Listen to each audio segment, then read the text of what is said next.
Sir ముచ్చట రెండు మాట్లాడుకుందాం. సార్కు కథ చెప్పాలంటే మామూలు కథగా ఇప్పుడు అనిల్ రావుపూడి సార్ని కలవాలంటే 2 రోజులు పట్టింది. నా పోయిన కిత్త దొరకకపోతే ఈ కిత్తకు రానికి 2 రోజులు పట్టింది. నిన్నంత దొరకలేదు సార్, ఈ రోజు పొద్దుగాల నుంచి దొరకలేదు, ఇప్పుడు సాయంత్రం అయింది. నిన్ను దొరకవాటానికినే తమ్మి అనుకునేటోని దొరకవాటానికినే మనోడు మన దగ్గర దొరికిపోయే పిల్లగాడు అసలు అనిల్ రావుపూడి ఏం నాకు దొరకకపోయి. మరి సినిమా రిలీజ్ చేయాలి కదా, చిరంజీవి సార్ను దొరకబట్టుడు నీకు ఎంత కష్టమైందో అన్న మస్తు బాధ అయింది తమ్మి. నువ్వు సినిమా చేసుకొని నువ్వు వచ్చినావు కానీ నువ్వు అంతకుముందు పడ్డ కష్టమంతా నాకు కళ్ళలో కనబడ్డా కదా, అర్థం చేసుకున్నావు కదా. చేసుకుంటా, కష్టమైంది నిజంగానే. కష్టం అంటే ఆయన కలుసుడు ఈజీయే, ఆయనకి కథ చేసుడు కష్టం. మంచిగా చేయాలి, ఆయన మంచిగా చూపించాలి, సినిమాలో ఎంత అద్భుతంగా చూపిస్తే రేపు అంత పెద్ద పేరు వస్తుంది మనకని. సో ఆ కథ రాసేదానికి కొద్దిగా కష్టపడ్డాం.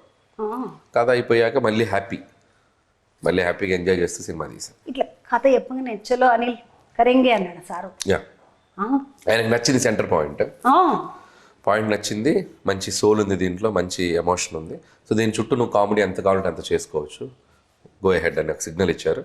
అప్పుడు మనం అసలు గేమ్ అప్పుడు స్టార్ట్ అయింది. సినిమా చేయక ముందు ఇచ్చిన ముచ్చట ఇది. సినిమా అంతా అయిపోయినాక మీరు మొదలు చూస్తారు కదా, సినిమా చూసినాక సార్ ఏమన్నా మొన్న ప్రీలీజ్లో చెప్పాడుగా ఆయన ఎంత హ్యాపీగా ఉన్నారు, ఆయన సినిమా ఎంత కాన్ఫిడెంట్గా ఉన్నారు, ఆయన మొత్తం డబ్బింగ్లో సినిమా చూస్తూ ఆయన ఎంజాయ్ చేస్తూ ఆయన నవ్వుతూ ఈ సినిమా చాలా మంచి హిట్ అవుతుంది అని చెప్పి చాలా కాన్ఫిడెంట్గా సంతోషంగా ఉన్నారు ఆయన. ఇప్పుడు సారుల బిడ్డని పైసలు పెట్టిందంటే కదా మొత్తం. అవును, సాహు అని ఇంకొక ప్రొడ్యూసర్ ఉన్నారు, ఇద్దరు, సాహు గారి పాటే సుష్మిత కొనేదెల, ఇద్దరు సాహు లెఫ్ట్ లో ఉన్నాడు, సాహు గారి పాటి సుష్మిత కొనేదెల. మంచిగానే పెట్టింది, ఆడవిల్ల కదా, ధైర్యంతో పెట్టేసింది పైసలు. ధైర్యం ఎందుకు? ఇప్పుడు మామూలుగా అయితే తమ్మి, ఇప్పుడు హీరోయిన్లను అయితే నేను అడుగుతా, అమ్మ నీ పైసలు నీకు ముట్టినాయా, ప్రొడ్యూసర్ సార్ అన్ని పైసలు ఇచ్చేసిందని. హీరోని కూడా అడుగుతా, ఇక వాళ్ళకైతే రేపెళ్ళుండి అనంగా ముడతాయంట పాపం మగ పిల్లలు. డైరెక్టర్ నీ పరిస్థితి ఏంది, నీకు ముట్టినాయా, మరి నీకు ముట్టి చెప్పిండ్రా? మనయన్ని మంచిగా పువ్వులో పెట్టించారు. మా మరదలకి ఏమన్నా ఇచ్చినావా, పాపిస్టోర్లకి అన్ని దాచిపెట్టుకున్నావు. నేను చెప్పాలి అన్ని వాళ్ళకేగా, అంతేగా దండం పెడతా. ఎందుకంటే ఇగో ఈయన చెప్పిన ముచ్చట్నే మొన్న వాళ్ళ పేర్లు సూపులకు పోతే మా పోరలకి ఏముంటది అంతా వాళ్ళకే కదా, మాకు ఏముంటది అంతా వాళ్ళకి, ఇద్దరు ఆడపిల్లలు.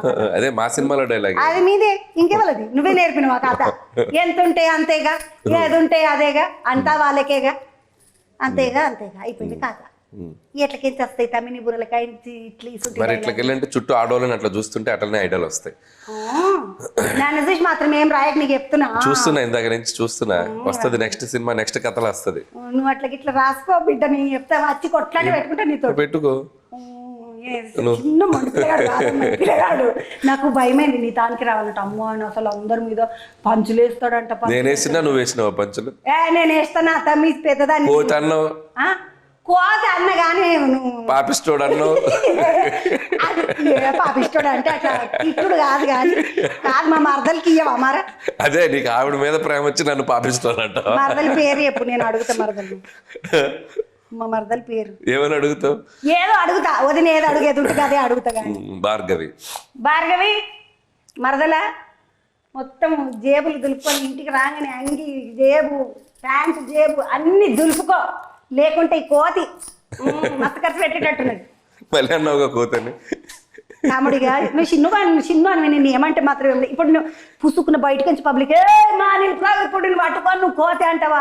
నీకు ఇది లేదు అది లేదు కింద మస్తు రాస్తారు తమ్మి. నా తమ్ముడు బంగారము మీరేం రాయకుండా నీ దాన్ని పెడతా మరి, లేకుంటే మళ్ళీ అట్లా కూడా రాస్తారు నా.